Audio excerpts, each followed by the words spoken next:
তৃতীয় শ্রেণীর প্রিয় শিক্ষার্থী এসালদার স্যার ইউটিউব চ্যানেল থেকে তোমাদের সবাইকে স্বাগতম। আজকে তোমাদের জন্য আরও একটি নতুন ভিডিও নিয়ে এসেছি।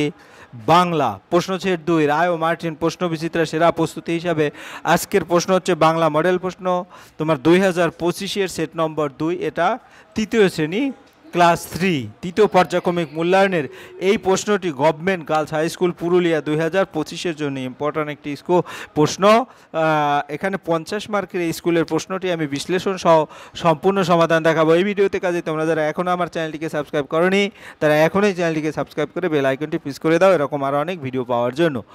হ্যাঁ, আমি সরাসরি বলছি, এটা হচ্ছে পূর্ণমান 50, সময় থাকবে 1 ঘন্টা 30 মিনিট।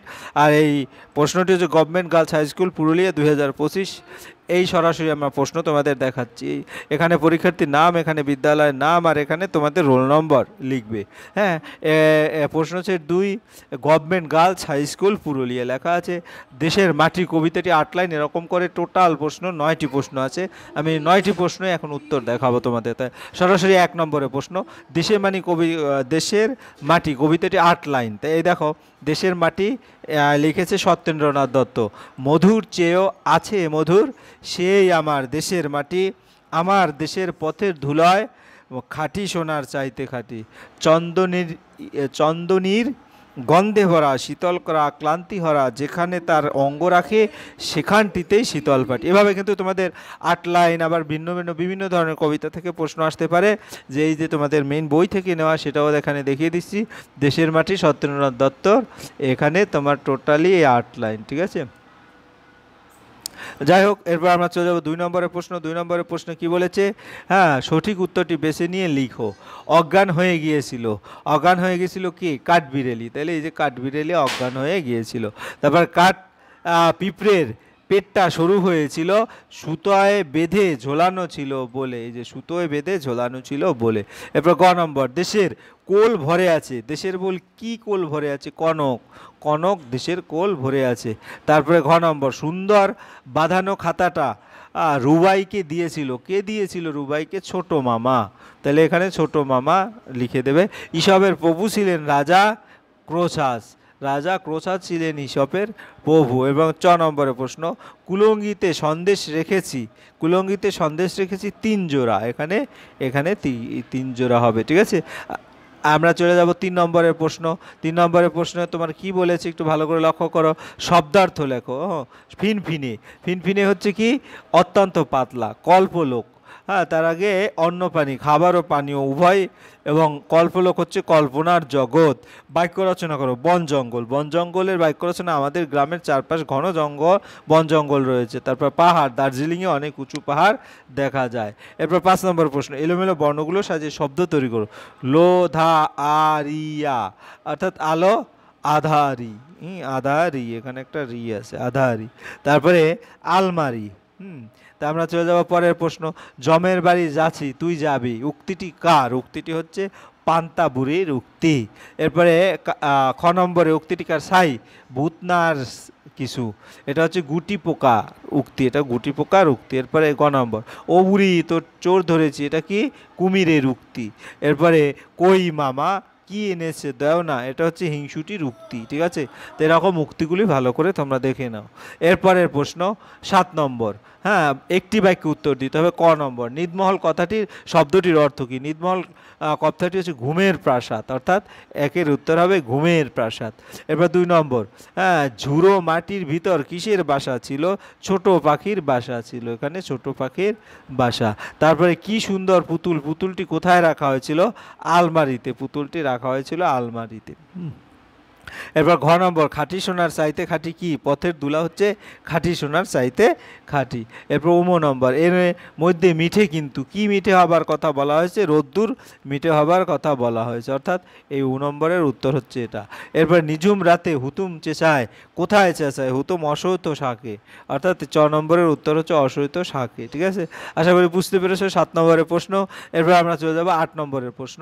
8 নম্বরের প্রশ্নে আমরা যদি একটু ভালো করে দেখি তাহলে দেখা যাচ্ছে আছে প্রতিটা প্রশ্নের ডানে কিন্তু নম্বর লেখা আছে। তো এখানে পান্তা শব্দটির অর্থ লেখো। পান্তা বুড়ি রাজার বাড়ি থেকে ফেরার পথে কি কি নিয়ে এসেছিল। আমি প্রথম প্রশ্ন যদি দেখি পান্তা শব্দটির অর্থ লেখো, তা পান্তা শব্দটির অর্থ হচ্ছে কি, পান্তা শব্দের অর্থ জল দেওয়া ভাত। ঠিক আছে, তোমরা এভাবে সুন্দর করে বানাম করে লিখে দেবে। এবং পান্তা বুড়ি রাজার বাড়ি থেকে ফেরার পথে কি কি নিয়ে এসেছিল। রাজার বাড়ি থেকে ফেরবার পথে সে কুমির, চুরি, সুচ, শিঙি মাছ ও বেল নিয়ে এলো। এভাবে সুন্দর করে তোমরা লিখে দেবে। এরপরে খ নম্বরের প্রশ্ন আমরা যদি যাই, নীতি গল্প কাকে বলে।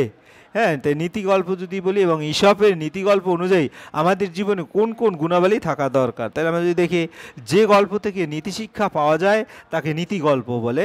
এরপরে ঈশপের নীতি গল্প অনুযায়ী আমাদের জীবন কোন কোন গুণগুলি থাকা দরকার। আমাদের জীবনে দয়া, মায়া, ভালোবাসা, সততা, কৃতজ্ঞতা, পরোপকার, শ্রদ্ধা, ভক্তি প্রভৃতি গুণাবলী জরুরি। তোমরা যদি এরকম সমস্ত যেটা আমি দিয়েছি সমস্তটাই লিখতে পারো এবং বানান ঠিক হয়, তাহলে তোমরা পূর্ণাঙ্গ নাম্বার পেয়ে যাবে। এরপরে গ নম্বরের প্রশ্ন দেখব। হ্যাঁ, বর্ষা করে যাব যাব শীত এখনো দূর, এরই মধ্যে মিঠে কিন্তু হয়েছে রোদ্দুর। এটি কোন কবিতার অংশ। কবিতাটি কার লেখা, এখানে কোন ঋতুর কথা বলা হয়েছে। আমরা যদি প্রথমেই দেখি এটি কোন কবিতার অংশ, এটা হচ্ছে আগমনী কবিতার অংশ। ঠিক আছে, তাহলে আগমনী কবিতার অংশ আমরা প্রথম অংশ পেয়ে গেলাম। কবিতাটি কার লেখা, কবিতাটি লিখেছেন কবি প্রেমেন্দ্র মিত্র। কবিতাটি লিখেছেন কবি প্রেমেন্দ্র মিত্র। এখানে কোন ঋতুর কথা বলা হয়েছে, এখানে শরৎ ঋতুর কথা বলা হয়েছে, এখানে শরৎ ঋতুর কথা বলা হয়েছে। যাই হোক, এরপর আমরা চলে যাব পরের প্রশ্ন। পরের প্রশ্ন কি বলেছে, পরের প্রশ্ন বলেছে ভূতকে প্রথম কে দেখতে পেয়েছিল। তা ভূতকে প্রথম, এটা ঘ নম্বরের প্রশ্ন, ভূতকে প্রথম দেখতে পেয়েছিল একটি কাকের ছানা।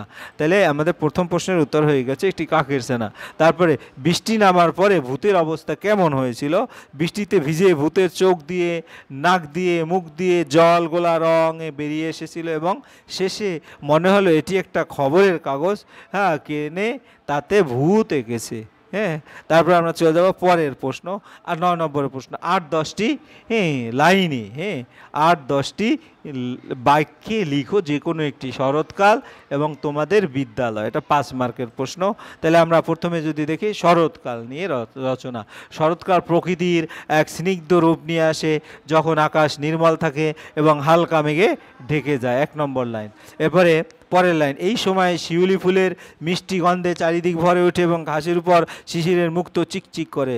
তারপর 3 নম্বর লাইন, নদী ও বিলের স্বচ্ছ জলের শাপলা ফুল ফোটে যা দেখতে খুব সুন্দর লাগে। এরপরে দুর্গাপূজার মতো বাঙালির প্রাণীর উৎসবগুলো এই শরৎকালে অনুষ্ঠিত হয়। এরপরে শরৎকাল প্রাকৃতিক এক শান্ত স্নিগ্ধ পরিবেশ বিরাজ করে। আকাশ পেঁজা তুলার মতো সাদা মেঘ ভেসে বেড়ায়। সকালের দিকে হালকা ঠান্ডা বাতাসের স্পর্শ মনকে জুড়িয়ে দেয়। এই ঋতুতে ফসল কাটা হয় এবং নতুন করে সবজি চাষের প্রস্তুতি শুরু হয়। শরৎকাল আসে গ্রীষ্ম এবং শীতের মাঝখানে, যা প্রকৃতিকে নতুন সাজে সাজিয়ে তোলে। এই ঋতুর আনন্দ উৎসবের এক অন্যরকম অনুভূতি নিয়ে আসে। এরপর আমরা চলে যাব পরের, যে তোমাদের বিদ্যালয় বা আমাদের বিদ্যালয়। ঠিক আছে, আমাদের বিদ্যালয় দিয়ে তোমার 10টি লাইন লিখতে বলেছে। আমাদের বিদ্যালয়ের নাম, যার যার বিদ্যালয় তার তার বিদ্যালয়ের নাম এখানে লিখে দেবে। 2 নম্বর, এটি একটি খুব সুন্দর এবং বড় ভবন যেখানে অনেক কক্ষ আছে। 3 নম্বর, বিদ্যালয়ের প্রাঙ্গণে একটি বড় খেলার মাঠ আছে যেখানে আমরা খেলাধুলা করি। 4 নম্বর, আমাদের শ্রেণীকক্ষগুলি পরিষ্কার পরিচ্ছন্ন এবং এখানে প্রচুর আলো বাতাস আসে। 5 নম্বর, শিক্ষকরা খুব ভালো এবং তারা আমাদের যত্ন সহকারে পড়ান। 6 নম্বর, আমাদের বিদ্যালয়ে একটি লাইব্রেরি আছে যেখানে অনেক বই আছে।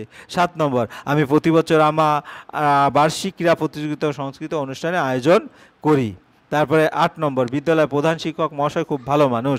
9 নম্বর, বিদ্যালয়ে একটি ক্যান্টিনও আছে যেখানে আমরা টিফিনের সময় খাবার খাই। 10 নম্বর, আমি আমার বিদ্যালয় খুব ভালোবাসি এবং এর প্রতি আমার গভীর শ্রদ্ধা আছে। এই ছিল তোমার টোটাল যে প্রশ্ন এবং তার সামগ্রিক উত্তর। আশা করি ভিডিওটি যদি মনোযোগ সহকারে দেখো তাহলে তোমরা যে প্রশ্নের প্যাটার্ন সম্পর্কে ক্লিয়ার আইডিয়া হবে এবং এক এক করে যদি তোমরা 15, 16, 20টি প্রশ্ন দেখতে পারো তাহলে আশা করি তোমাদের একবারে সম্পূর্ণ একটা ক্লিয়ার কনসেপ্ট চলে আসবে। যাই হোক, পরিশেষে বলবো, তোমরা যারা এখনও আমার চ্যানেলটিকে সাবস্ক্রাইব না করে ভিডিওগুলি দেখছো, এখনই চ্যানেলটিকে সাবস্ক্রাইব করে বেল আইকনটি প্রেস করে দাও। ভিডিওটি দেখার জন্য অসংখ্য ধন্যবাদ। ভিডিওটি ভালো লাগলে লাইক, কমেন্ট, শেয়ার করতে ভুলবে না। আজ এই পর্যন্তই, ধন্যবাদ সবাইকে।